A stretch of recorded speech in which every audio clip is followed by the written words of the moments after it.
How does remyelination help nerve repair and Ms? Imagine your nerves are like electrical wires carrying signals from your brain to your body. In multiple sclerosis, the protective covering around these wires, called myelin, gets damaged. This damage is called demyelination, and it slows down or blocks the signals, leading to symptoms like weakness, numbness, or vision problems. But the body has a natural repair process called remyelination that can help fix this damage. Remyelination is when new myelin sheaths are formed around the nerve fibers in the central nervous system. After damage from multiple sclerosis, special cells in the brain and spinal cord, called oligodendrocyte precursor cells, are activated. These cells multiply and then mature into oligodendrocytes, which are the cells responsible for creating new myelin.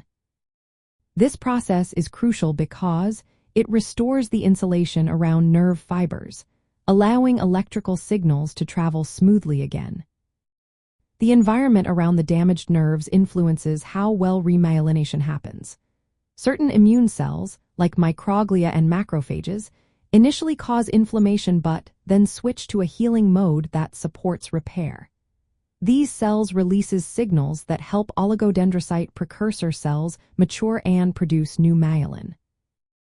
Other support cells called astrocytes also play a role by releasing growth factors needed for repair, although sometimes they can produce molecules that slow down the process.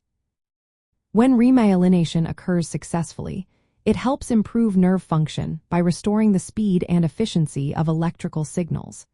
This can reduce symptoms and protect the nerve fibers from further damage.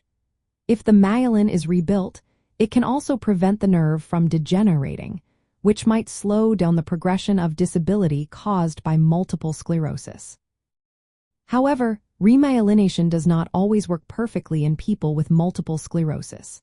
Sometimes, ongoing inflammation, scar tissue formation, or a depletion of oligodendrocyte precursor cells can prevent complete repair. Scientists are actively researching ways to enhance this natural process, looking for treatments that can encourage precursor cells to mature and produce more myelin, or that can modify the immune environment to support repair. In essence, remyelination is a vital natural repair mechanism that helps restore nerve function in multiple sclerosis. While it may not fix all the damage, supporting this process holds promise for improving quality of life and slowing disease progression. If you or someone you know has multiple sclerosis, it's important to work with healthcare professionals to explore the best options for managing the condition and supporting nerve health.